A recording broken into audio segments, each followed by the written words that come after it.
Hello दोस्तों, free online teaching में आपका स्वागत है। आज हम इस वीडियो में कक्षा 9वीं गणित अध्याय 1 संख्या पद्धति का उदाहरण 1 हल करेंगे।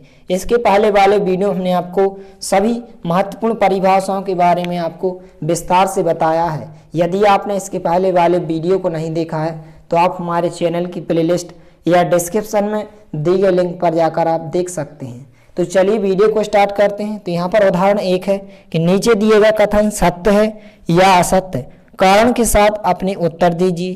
तो यहाँ पर आपको 3 प्रश्न दिए गए हैं। तो सबसे पहले देखते हैं हम पहला प्रश्न, प्रत्येक पूर्ण संख्या एक प्राकृतिक संख्या होती है। तो यहाँ पर सबसे पहले देखते हैं हम पूर्ण संख्या क्या होती हैं। तो यहाँ पर पूर्ण संख्या क्या होती हैं? पूर्ण संख्या जो होती हैं 0 से शुरू होती हैं। 0, 1, 2, 3, 4, 5 उसी प्रकार से अनंत तक जाती हैं। इसके बाद देखते हैं हम प्राकृतिक संख्या। तो प्राकृतिक संख्या क्या होती हैं? जो प्राकृतिक संख्या होती हैं वो 1 से शुरू होती हैं। पूर्ण संख्या 0 से शुरू होती है, लेकिन प्राकृतिक संख्या 1 से शुरू होती हैं। 1, 2, 3, 4, 5, 6 इसी प्रकार से ये भी अनंत तक जाती हैं। तो हमारा प्रश्न क्या है कि प्रत्येक पूर्ण संख्या, प्रत्येक का मतलब क्या? हर एक पूर्ण संख्या। तो हर एक पूर्ण संख्या क्या एक प्राकृतिक संख्या होती है? तो यहाँ पर आप देख सकते हैं कि प्रत्येक पूर्ण संख्या तो प्राकृतिक संख्या नहीं होती है। यदि यहाँ पर 0 नहीं होता तो हम कह सकते हैं कि प्रत्येक पूर्ण संख्या एक प्राकृतिक संख्या हो सकती है, लेकिन यहाँ पर पूर्ण संख्या में 0 भी ऐड हो जाता है, इसलिए कथन क्या हो जाएगा? असत्य हो जाएगा। तो यहाँ पर पहले प्रश्न का आंसर जो हो जाएगा कि कथन असत्य है। क्यों असत्य है आपको कारण भी बताना है, क्योंकि 0 एक पूर्ण संख्या तो है परंतु प्राकृतिक संख्या नहीं है। तो इस प्रकार से आपके पहले प्रश्न का आंसर हो जाएगा। इसके बाद देखते हैं हम दूसरा प्रश्न। दूसरा प्रश्न है कि प्रत्येक पूर्णांक एक परिमेय संख्या होता है क्या? तो यहाँ पर सबसे पहले देखते हैं हम पूर्णांक संख्या। तो पूर्णांक संख्या कहाँ से शुरू होती हैं? वो 0 से स्टार्ट होती हैं। तो यहाँ पर पूर्णांक संख्या जो होती हैं 0 से लेकर अनंत तक जाती हैं। 0, 1, 2, 3, 4, 5, 6 इसी प्रकार से और आगे तक। इसके बाद देखते हैं हम परिमेय संख्या। तो परिमेय संख्या क्या होती हैं? जो P/Q अर्थात अंश बटे हर के रूप में व्यक्त की जा सकती हैं या लिखी जा सकती हैं। जैसे यहाँ पर हम परिमेय संख्या के कुछ उदाहरण ले सकते हैं। जैसे हम 0 लें तो 0 भी एक क्या है? परिमेय संख्या है, क्योंकि इसके बटे क्या हो सकता है? 1 हो सकता है। तो 0 के बटे भी हम 1 लिख सकते हैं। इसी प्रकार से हम 1 के बटे भी 1 लिख सकते हैं, 2 के बटे भी 1 लिख सकते हैं। इसी प्रकार से और भी संख्या हम लिख सकते हैं, जैसे 3 के बटे भी 1 लिख सकते हैं। जैसे और भी संख्या 4/2 भी एक क्या हो जाएगी? परिमेय संख्या हो जाएगी। 3/5 भी परिमेय संख्या हो जाएंगी और आगे अनंत तक संख्याएं।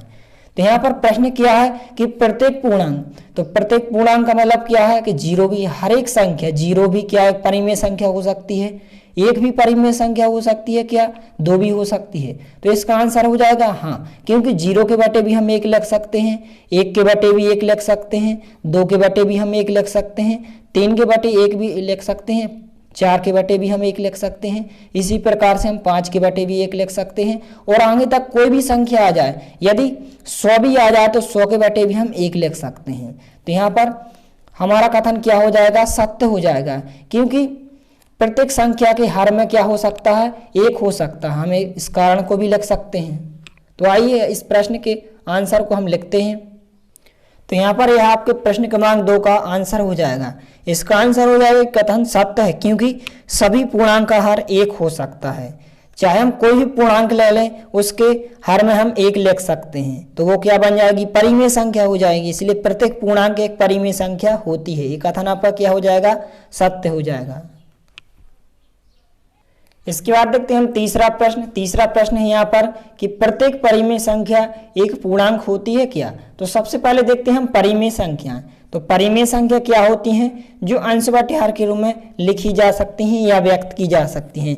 जैसे यदि हम 0 की बात करें तो 0 भी एक क्या है? परिमेय संख्या, क्योंकि इसके बटे में हम 1 लिख सकते हैं। इसी प्रकार से और भी संख्या हो जाएंगी। 3/2 भी एक परिमेय संख्या है, 4/5 भी एक परिमेय संख्या है। इसी प्रकार से 1/1 भी परिमेय संख्या हो जाएगी, 2/1 भी परिमेय संख्या हो जाएगी। इसी प्रकार से 3/1 भी परिमेय संख्या हो जाएंगी और आगे तक और भी संख्या हो जाएंगी। इसके बाद पूर्णांक संख्या, तो पूर्णांक संख्या कहाँ से शुरू होती हैं? 0 से लेकर अनंत तक जाती हैं। जिस 0 से शुरू होती हैं, 0, 1, 2, 3, 4, 5 और आगे तक और भी संख्या होंगी। तो हमारा क्वेश्चन क्या है कि प्रत्येक परिमेय संख्या है, यानी कि हर एक परिमेय संख्या क्या एक पूर्णांक होती है?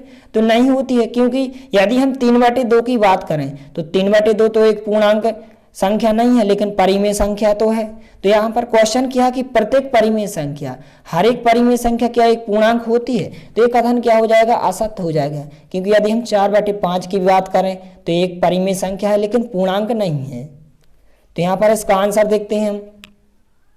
तो यहाँ पर आपके प्रश्न क्रमांक 3 का आंसर हो जाएगा कि कथन क्या है? असत्य है, क्योंकि 4/5 यहाँ पर आप कोई भी परिमेय संख्या लिख सकते हैं। जैसे यहाँ पर हमने 4/5 लिखा कि परिमेय संख्या तो है परंतु पूर्णांक नहीं है। तो इस प्रकार से आप कोई भी संख्या यहाँ पर लिख सकते हैं, जो भी आप परिमेय संख्या हो सकती है। तो इस प्रकार से आपके तीनों प्रश्नों के आंसर हो जाएंगे। यदि वीडियो पसंद आए तो प्लीज़ लाइक कीजिए, दोस्तों के साथ शेयर कीजिए और यदि आपने हमारे चैनल को सब्सक्राइब नहीं किया है तो प्लीज़ सब्सक्राइब कीजिए। धन्यवाद।